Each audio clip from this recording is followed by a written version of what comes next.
Hi, in this session, I want to talk about something that I think is really important and it's often overlooked in hypnosis trainings. And that is how do you do a really effective pre-talk, and so that the client knows what hypnosis is and what it isn't. And a lot of people skip this session, this part of the program, and I think that's a mistake. I speak to quite a few hypnotists over the period of a year, and I'm often surprised how many people think, oh, I don't do a pre-talk. And I think, that's a big mistake. Why is it a mistake? Well, because most clients will have an idea in their head about what hypnosis is and what it will feel like. And when they actually get to a hypnotic session, it's nothing like what they expect. And as a result, they will often reject everything that comes after. So let me give you an example. Imagine someone comes in. In their mind, they think that when they're hypnotized, that they are going to fall asleep and not be aware of anything, right? When you watch TV, you'd assume that to happen. Or if you watch a stage hypnosis show and you see someone slumped like that, it looks like they're asleep. And you get people on stage shows going, well, I don't remember anything, and things like that. And so most people will come in with that sort of mental idea of what hypnosis is. So imagine that situation. Person comes in, thinks that if they fall asleep, so if they're hypnotized, they're going to fall asleep and not be aware of anything. So now they come in, you sit down, what are you here for? Oh, stop smoking, great. Sit down, close your eyes, do your induction. You could now give them the best suggestion in the world. It could be an incredibly complex suggestion, like a conscious, unconscious, double dissociation, double bind technique. And the client may be sitting there listening to this suggestion and go, wow, that's a fantastic suggestion. If only I was hypnotized, I'm sure that would work. But I'm not hypnotized because I'm aware of everything and I'm not asleep. That suggestion's just gone flying out the window. All the belief and expectancy about hypnosis has gone flying out the window. That suggestion will be rejected. So you have to do a pre-talk if you want to be really successful, because you have to dispel these myths and misconceptions. Now, when I talk about doing a pre-talk, I'm not talking at this point about asking about personal history or anything like that. That's separate. And what I'm talking about here is the actual hypnosis bit. So I'll often ask them, okay, what do you know about hypnosis? And most people either say nothing, which is not true, because if they didn't know anything about hypnosis, why on earth would they be paying you 100, 200, 300, whatever pounds for the session if they didn't know what hypnosis was? So they clearly do have some idea of what hypnosis is. But typically most people will say, well, only what I've seen on TV, when I've seen people like Darren Brown or Paul McKenna and people like that. And so I say, okay, so here's the big problem with that. And I'll say, the big problem with the stage hypnosis shows, like the Darren Brown show and the Paul McKenna type things, is it gives a lot of false impressions about hypnosis. And probably the biggest misconception is that you can be made to do what you don't want to do. And I was saying to them, if I could really make people do what they don't want to do, I'd be off down Barclays Bank with a big suitcase and say, give me all your money and forget you gave it to me, and snap my fingers and be off and never be seen of again. I mean, why wouldn't you? But you can't. You can't make people do what they don't want to do. So that's the first thing. You can't make people do what they don't want to do. I know when you watch Paul McKenna or Darren Brown on the TV, it makes it look as though he's making people do what they don't want to do. So what's happening? What's happening when they do these stage hypnosis shows? Well, here's what's happening. First of all, ask yourself, why would anyone want to go and see a stage hypnosis show? And the answer to that is because they want to see people act stupidly. That's why they're going. The only people who go to see a stage hypnosis show are going to see people act stupidly. It's entertainment. That's why they're going. So then they go to the theatre or wherever it's being held, the TV studio, and the hypnotist comes out on stage. The first thing they do is they call for volunteers. Now, why would anyone volunteer to get up on that stage? Because they want to act stupidly. Think about it. Why would anyone get up on that stage knowing what's about to happen? Because they want to act stupidly. They know they're not giving out £50 notes up there. They are going up, they are volunteering to act stupidly. Because and I'll say to them, if you and I went to a stage hypnosis show tonight, if you didn't want to act stupidly, you would not get up on that stage, would you? No, of course not. So the only people who get up on that stage are the ones who want to act stupidly. So now he's got all these people up on stage who want to act stupidly, but he's not totally satisfied at this point. So what they do is they stack the deck. So they do a series of tests or exercises to pick the ones they want to work with. Now, some people in the audience will look at this testing procedure and assume wrongly that what they're looking for are people who can be hypnotized. They're not. They know that everyone of normal intelligence can be hypnotized if they want to be hypnotized. What they're looking for is the biggest exhibitionists and the most compliant people. The people who do what they're told. And now they've got it made. They've got people up on stage who want to act stupidly, who like being the center of attention, and who do what they're told. They're not making them do what they don't want to do. They're making them do what they do want to do. Does that make sense? So what we've done there is completely dispel the myth of that you can be made to do what you don't want to do, done it in an entertaining way, and shown them what really is happening in stage hypnosis. And I'll then say, but here's an interesting thing, because the exact same process is happening here, because I haven't pulled you in off the street kicking and screaming. You volunteered yourself. You volunteered to come here to stop smoking. Hypnosis is a really powerful way of helping you to do what you already want to do, but it can't make you do what you don't want to do. So you have to be sure that you're doing this for the right reason. So do you really want to stop smoking for yourself and your own reasons? Yes. Okay, great. Then it'll be fine. It'll be successful. Okay, so we now tied it back into their outcome. Shown we can't make them do what they don't want to do. It has to be their decision. So that's the first part. And again, we're doing it in a kind of easy conversational way. We don't want to give them all facts and figures and explain about neurology, all that sort of nonsense. You don't need to do that. Just explain to them in a way that's easy to understand, and it takes just a few minutes. Then I was saying the second big misconception is that people expect to feel hypnotized. Now, I've got some bad news for you. You're not going to feel hypnotized because hypnosis doesn't feel like it should. You're not going to feel hypnotized. You're not going to fall asleep, float around the room, become a zombie. You're not going to feel weird in any way.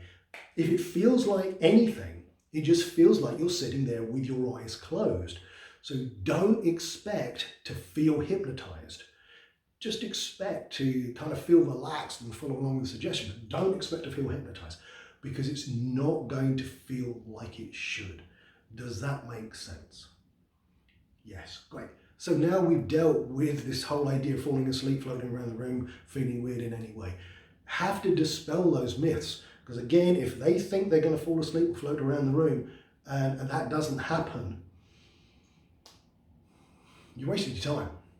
So you have to tell them that they're not going to fall asleep, float around the room, become a zombie, feel weird in any way, that they're just going to feel like they're sitting there with their eyes closed. Then also I'm going to say to them, and this is really important, and I say the other thing is that's really important, hypnosis isn't passive.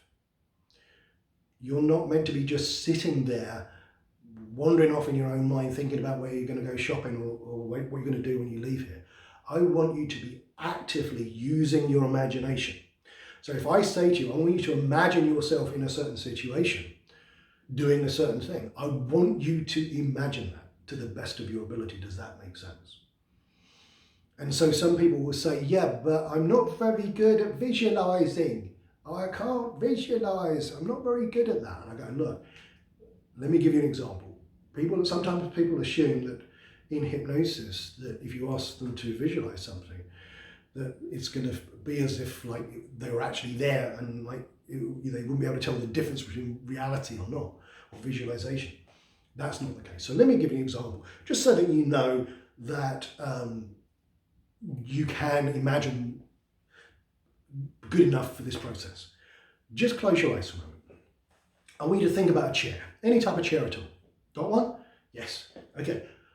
What colour is it? And they may go, brown. I go, great. What's it made of? Wood. Okay, great. Open your eyes. That's visualizing, right? That's all it is.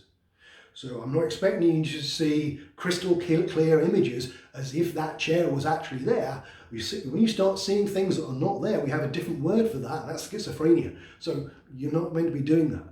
It's just about using your imagination. So I want you to picture, imagine, or at least think about what I'm asking you to do. Can you do that? So we've covered all the bases there. We're getting to understand that they have to actively use their imagination. But by using picture, imagine, or at least think, it's like get out of that one, you know.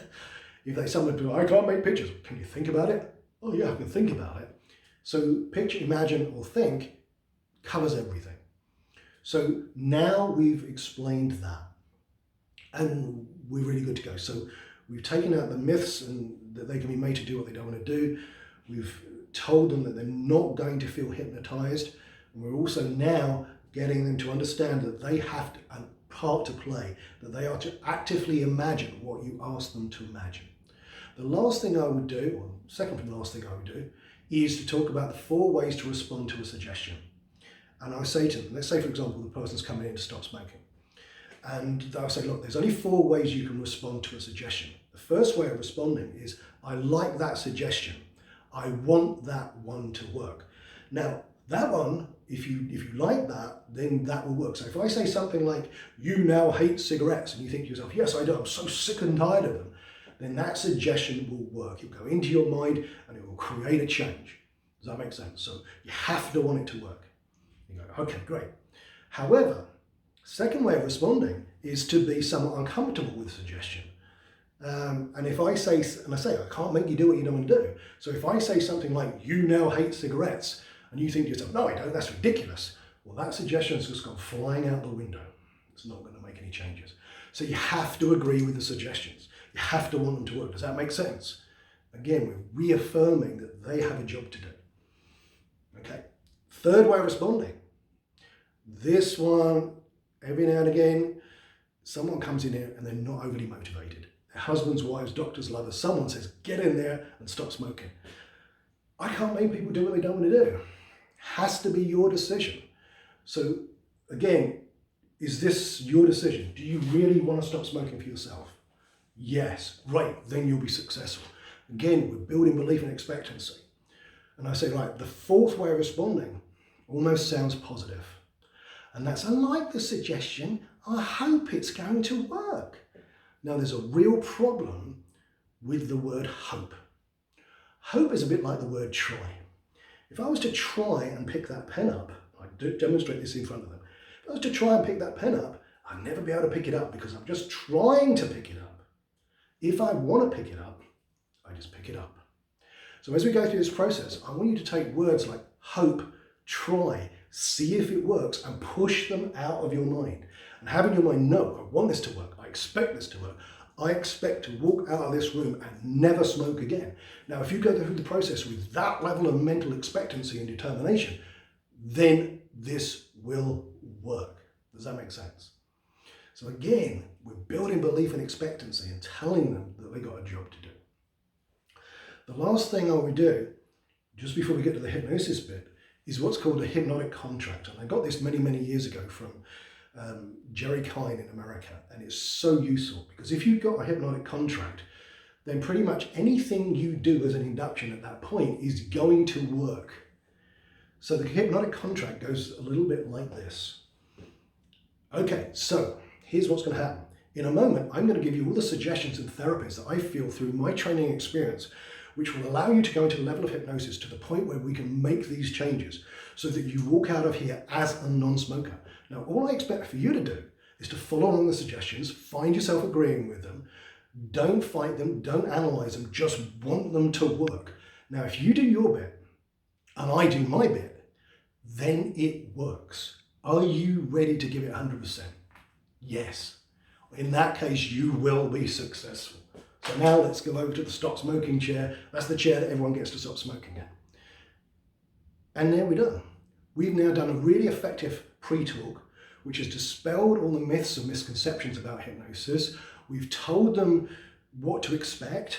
We've told them that they have an active part to play using the 4 ways to respond to the suggestion. We've reaffirmed that they have to want it to work, and it's up to them. And when we've got a contract that we're going to give them all the suggestions, and all they need to do is to follow along with all the suggestions and agree with them, and it'll work, we now got a very, very powerful pre-talk, and makes it so much easier for them, the hypnosis part.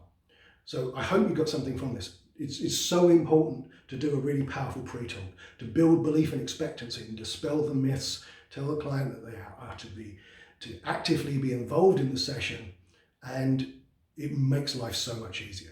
So play around with this, make it your own. I don't want you to just sit there and write all this stuff down verbatim and then try and read it off as a script or anything.